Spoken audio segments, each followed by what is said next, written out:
В республике начался второй образовательный модуль кадровой программы «Герои Башкортостана». Он проходит в Гафурийском районе. О других подробностях поговорим сегодня в программе «Интервью». Здравствуйте, я представляю гостя в студии. Оскар Сидиков, помощник главы Республики Башкортостан, председатель Ассоциации ветеранов специальной военной операции Республики Башкортостан. Оскар Ахтибарович, здравствуйте. Здравствуйте. Давайте для начала расскажем о проекте «Герои Башкортостана», прежде чем мы обсудим, чем занимаются участники на втором модуле. Что это за проект? Проект «Герои Башкортостана» в первую очередь это аналог федерального проекта «Время героев», который был инициирован по поручению президента Российской Федерации Владимира Владимировича Путина. У нас эта программа запустилась благодаря решению главы Республики Башкортостан Ради Фаридовича Хабирова. Основная цель данной программы – это подготовка высококвалифицированных кадров из числа участников специальной военной операции для того, чтобы в дальнейшем они продолжили свою службу Родине уже не в погонах, а в рядах государственных, муниципальных служащих, либо на каких-либо предприятиях. А сколько человек было на первом этапе?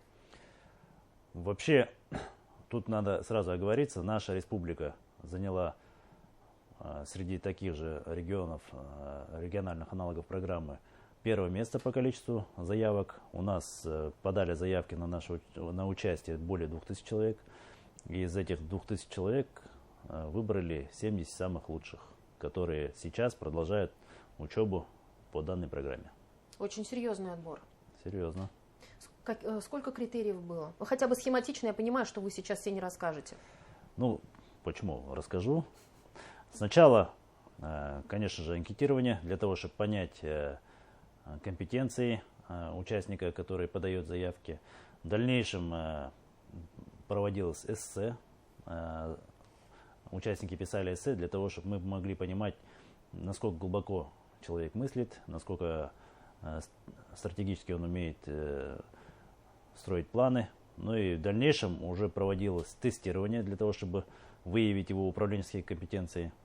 И в конце проводилось очное собеседование для того, чтобы узнать о его коммуникабельности, о его умении говорить на аудиторию, говорить с людьми.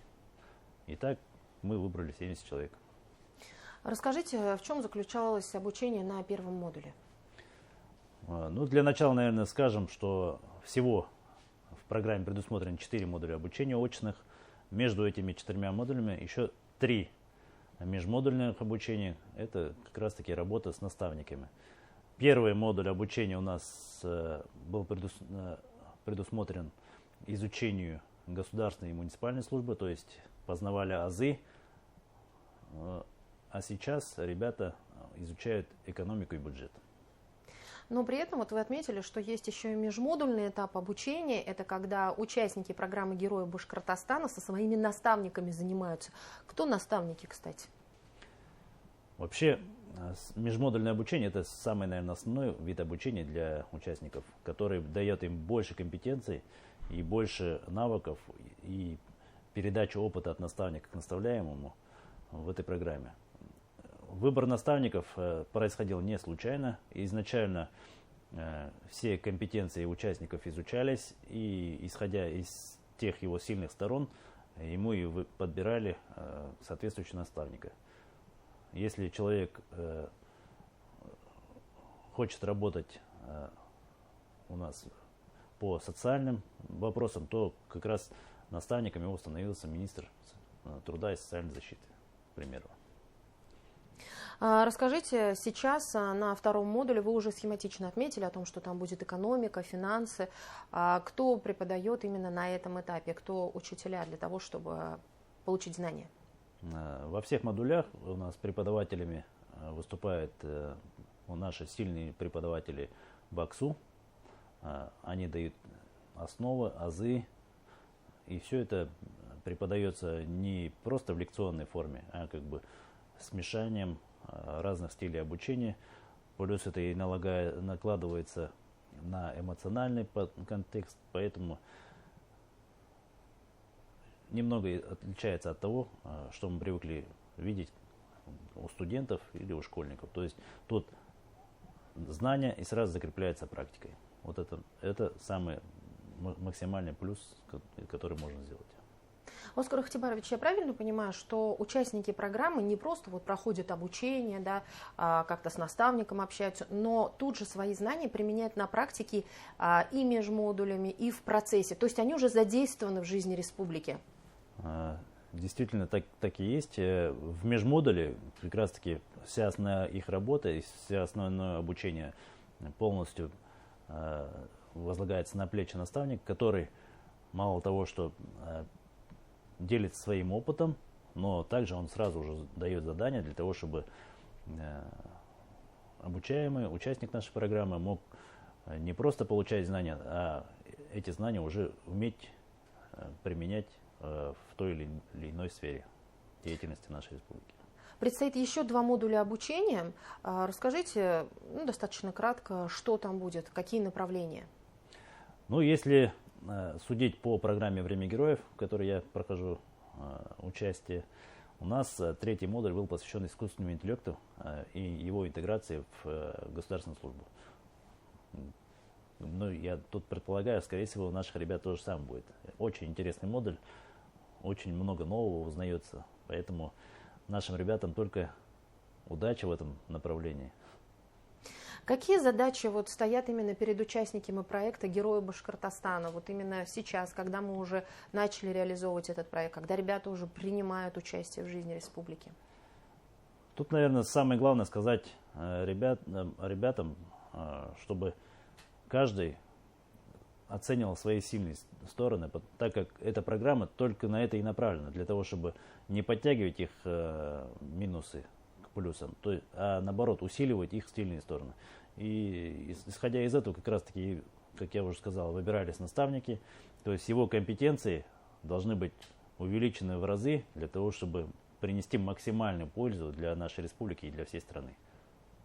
Мы с вами говорили до начала интервью о том, что участники программы не просто выполняют какие-то функции, но что они уже ведут активно общественную жизнь. Вот что под этим подразумевается?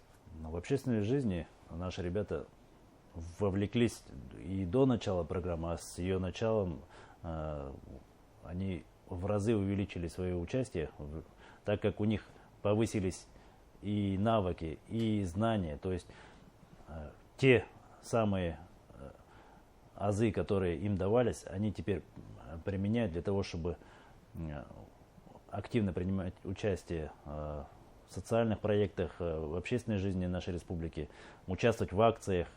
При этом они участвуют в акциях, привнося какие-то новые механизмы, которые как бы до этого и никто, может быть, и не знал. Поэтому в этом плане программа просто накачивает их до такого уровня, что другие должны позавидовать. Расскажите, вот теперь уже интересно, понятно, что все 70 участников мы не сможем показать, но вот среднестатистический участник программы, какой возраст, какое образование? Ну, ребята разные, есть и девушки, и парни. Средний возраст, в среднем, конечно же, 35-36 лет, как раз самый активный возраст, когда и есть опыт, и есть тяга к знаниям, и энергия еще позволяет. Образование тоже разное, есть со средним специальным образованием, кто-то с высшим образованием, кто-то имеет уже несколько высших образований. Программа, еще раз напомню, только для того, чтобы усилить их положительные стороны. Вы с ними лично общаетесь, именно с участниками программы. Расскажите, как меняются? Вот вы же, это же все происходит на ваших глазах, и это все видно. Как меняются люди? Ну, тут только в положительную сторону. Мы же работаем с ними и в рамках деятельности Ассоциации ветеранов СВО, в которой они очень активное участие принимают. Кто-то из них входит и в команду, в костяк ассоциации, являясь заместителем директоров. То есть, видя изменения их, вначале какие-то робкие были. Сейчас они, благодаря тем знаниям, которые они получают, они становятся намного увереннее. То есть, уверенно делают шаги, уверенно идут вперед. Ну и, конечно же, всех нас объединяет одно – это любовь к родине и готовность защищать ее. То есть даже вот эти промежуточные результаты говорят о правильно выбранном курсе, верно понимаю? Совершенно верно. Так как программа делает уникальные вещи, накладывая знания и на эмоции, и на практику. То есть это, на мой взгляд, в данное время лучшая, наверное, программа, которую бы могли придумать. Уверена, у многих наших телезрителей сейчас возникает вопрос, это первый этап обучения, то есть это первый поток. Будут ли следующие потоки? Или это вот эти 70 и все? Нет, конечно же, будут следующие потоки. Глава республики Ради Фаридович Хабиров уже об этом объявлял, что на первом потоке останавливаться нельзя, потому что ребят много, ребята готовы участвовать в жизни нашей республики, готовы участвовать в жизни всей страны, поэтому планируется в первом полугодии 2026 года запускать набор на второй поток обучения, поэтому те, кто не успел попасть, обязательно подавайтесь, следите за новостями, подавайте заявки, обязательно вы будете в числе тех финалистов, которые будут работать над представлением нашей республики. Оскар Ахтибарович, спасибо огромное, что нашли время, несмотря на то, что сейчас очень насыщенный график, вы сами еще проходите обучение, и герои Башкортостана здесь реализуются, однако нашли время, рассказали об особенностях этой программы. Мы желаем вам дальнейших успехов, чтобы действительно во благо республики, республика процветала. Спасибо. Спасибо вам. Это была программа интервью. Сегодня в гостях был Оскар Седиков, помощник главы Республики Башкортостан, председатель Ассоциации ветеранов специальной военной операции республики. Я Роза Хабибуллина. Спасибо, что были с нами.